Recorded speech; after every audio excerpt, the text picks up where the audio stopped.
रुद्रपुर गांव में सुलोचना अपने बेटे प्रदीप के साथ रहती थी। सुलोचना का पति बिजली विभाग में काम करता था।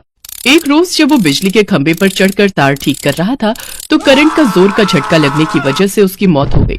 वो अपने पीछे 12 साल के मासूम प्रदीप और पत्नी सुलोचना को छोड़ गया। पति की मौत के बाद सुलोचना ने जैसे तैसे करके घर का गुजारा चलाया। देखते ही देखते कुछ साल बीत गए और अब प्रदीप 20 साल का हो गया। एक रोज उसका एक दोस्त शहर से वापस गांव आता है तो वो प्रदीप से कहता है, प्रदीप, अगर तू चाहे तो मैं तुझे अपने साथ शहर में काम पर लगा सकता हूँ। बोल, क्या बोलता है? चलेगा मेरे साथ? मुझे इस बारे में माँ से बात करनी पड़ेगी यार। शाम को प्रदीप अपनी माँ से इस बारे में बात करता है। नहीं बेटा, तू शहर मत जा। जो शहर जाता है फिर वो लौटकर गांव नहीं आता। मैं और तू यहीं गांव में रहकर कुछ काम कर लेंगे। शहर में न जाने तुझे किस हाल में रहना पड़े। माँ, तुम तो यूं ही बेकार चिंता करती हो। अगर मुझे वहाँ कोई परेशानी होगी तो मैं तुरंत गांव वापस आ जाऊंगा। मेरा कहा तो तूने मानना नहीं। चल ठीक है, चला जाइयो शहर, लेकिन उससे पहले तू मेरे साथ मंदिर चलकर भगवान से आशीर्वाद लेना, उसके बाद ही शहर जाना। अगले दिन सुबह दोनों मंदिर जाते हैं। हे महादेव, आप ही हमारा सहारा है। मेरे बेटे को आशीर्वाद दो भगवान कि वो अपनी जिंदगी की शुरुआत अच्छे से कर सके। इसके बाद प्रदीप शहर चले जाता है। तकरीबन 2 महीने बाद प्रदीप का दोस्त दिनेश किसी काम से शहर से गांव आता है तो वो सुलोचना से मिलकर कहता है, काकी, प्रदीप को शहर में नौकरी मिल गई और वो बिल्कुल ठीक है। उसने कहा है कि आप उसकी बिल्कुल भी चिंता ना करें। ये बात सुनकर सुलोचना बड़ी खुश होती है और मंदिर जाकर शिव जी के आगे प्रसाद चढ़ाती है। इसी तरह वो हर रोज मंदिर जाकर शिव जी से प्रार्थना करती रहती।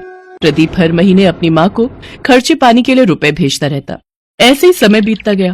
प्रदीप को शहर गए 1 साल बीत गया, लेकिन पिछले 2 महीनों से न तो उसने पैसे भिजवाए और न ही उसकी कोई खबर आई। ये देख सुलोचना चिंता में पड़ गई। फिर एक दिन उसे गांव में दिनेश दिखाई दिया तो वो भागते हुए उसके पास गई और कहने लगी, अरे दिनेश, तू गांव कब आया और मेरा प्रदीप कैसा है? कई रोज हो गए उसकी कोई खबर ही नहीं आई। अब काकी, मैं आपसे मिलने ही आ रहा था। प्रदीप इन दिनों बहुत परेशान है। उसकी नौकरी चली गई है। फिर उसने खुद का काम शुरू करने की सोची, जिसके लिए उसने कर्ज उठाया, लेकिन अब कर्ज न चुका पाने की वजह से वो लोग उसे जाने नहीं दे रहे हैं। ये बात सुनकर सुलोचना के होश उड़ जाते हैं और वो दिनेश के साथ शहर चली जाती है। अरे माँ, तुम्हें यहाँ आने की क्या जरूरत थी? ये लोग तुम्हें भी पकड़ लेंगे। तू परेशान मत हो, मैंने कुछ पैसे बचा कर रखे हैं। इन लोगों को वो पैसे देकर कुछ दिन की मोहलत मांग लेंगे। फिर वो प्रदीप के साथ उस लाला के पास जाती है जिससे उसने पैसे उधार लिए थे। साहब, हमें कुछ दिनों की मोहलत और दे दीजिए। ये लड़का मेरा पैसा खाकर यहाँ से भागने की कोशिश कर रहा था और अब तू आई है यहाँ इसे ले जाने के लिए। पहले मेरे पैसे दे, तभी मैं इसे छोड़ूंगा। अभी तो मेरे पास ये कुछ पैसे ही हैं, आप इन्हें रख लीजिए। कुछ दिनों में मैं आपके सारे पैसे लौटा दूंगी। ठीक है, मैं तुम्हें 30 दिन की मोहलत देता हूँ। फिर वो दोनों मंदिर जाते हैं और परेशान होकर मंदिर के बाहर सीढ़ियों पर बैठे हुए होते हैं कि तभी उनके पास एक बुजुर्ग आदमी आता है और उनसे कहता है, क्या बात है, आप दोनों बड़े परेशान लग रहे हो। इसके बाद सुलोचना उसको सारी बात बताती है। तुम दोनों परेशान मत हो, अपने भोले बाबा बड़े दयालु हैं, वो सब ठीक कर देंगे।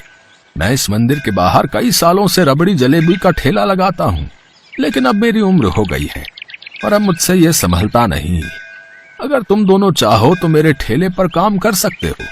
जो भी कमाई होगी उसमें से 3 हिस्से होंगे, जिसमें से 2 तुम्हारे और 1 मेरा। अच्छा, अब मैं चलता हूँ। फिर वो दोनों उस ठेले पर मन लगाकर काम करने लगे। सुलोचना के हाथ की रबड़ी जलेबी लोगों को बड़ी पसंद आई। उनके ठेले पर काफी भीड़ रहने लगी, जिसके चलते उनका काम खूब अच्छा चलने लगा। कुछ ही दिनों में उन्होंने उस मंदिर के पास ही एक छोटा सा घर किराए पर ले लिया। इसी बीच मंदिर के बाहर कुछ गरीब आते थे जिनका रबड़ी जलेबी खाने का बड़ा मन होता, लेकिन अपनी गरीबी के कारण वो उसे खरीद नहीं पाते। उन लोगों को सुलोचना बिना पैसे लिए मुफ्त में रबड़ी जलेबी खिला देती थी। ऐसे ही 1 महीना बीत जाता है। तभी उस ठेले का मालिक, वो बुजुर्ग आदमी, उनके पास आता है और कहता है, अरे भाई, हमें और हमारी पत्नी को भी तो रबड़ी जलेबी खिलाओ। हाँ, अभी लीजिए। प्रदीप बुजुर्ग आदमी और महिला को रबड़ी जलेबी देता है, जिसे खाकर उस बुजुर्ग औरत ने कहा, अरे वाह, ये तो बहुत स्वादिष्ट है। तुम दोनों तो सचमुच बहुत ही लाजवाब रबड़ी जलेबी बनाते हो। बहुत बहुत शुक्रिया, आपके कारण ही आज हम शहर में रहकर इतनी अच्छी कमाई कर पा रहे हैं। शिव जी की कृपा से हमारा काम बहुत ही अच्छा चल रहा है। रुकिए, मैं अभी आपको आपका हिस्सा देती हूँ, जिसे मैंने अलग करके रख लिया है। लेकिन हमें तो हमारा हिस्सा पहले ही मिल चुका है। लेकिन वो कैसे? तुम दोनों जो गरीबों को मुफ्त में रबड़ी जलेबी खिलाते हो, असल में वही हमारा हिस्सा है। बाबा, आपको बिना बताए हमने ऐसा किया, इसके लिए हमें माफ कर दीजिए। तुम हमेशा ऐसे ही जरूरतमंद गरीबों की मदद करते रहना। मैं समझूंगा कि मुझे मेरा हिस्सा मिल गया। तभी वो बुजुर्ग आदमी और औरत शिव पार्वती के रूप में प्रकट हो गए। मैं अपने सच्चे भक्तों का साथ कभी नहीं छोड़ता। तुम दोनों की मेहनत और ईमानदारी से मैं बहुत प्रसन्न हूँ। मेरा आशीर्वाद सदा तुम लोगों के साथ रहेगा। भोले बाबा, माता, आप दोनों के दर्शन पाकर तो हमारा जीवन धन्य हो गया। तुम दोनों जब भी किसी को मुसीबत में देखो तो उसकी सहायता जरूर करना। इतना कहते ही शिव पार्वती अंतर्ध्यान हो गए। उसके बाद से उन दोनों का काम बहुत अच्छा चलने लगा। उन्होंने लाला का सारा कर्जा भी लौटा दिया। साथ ही उन्होंने खुद की एक बड़ी रबड़ी जलेबी की दुकान खोल ली और एक बड़ा सा घर ले लिया।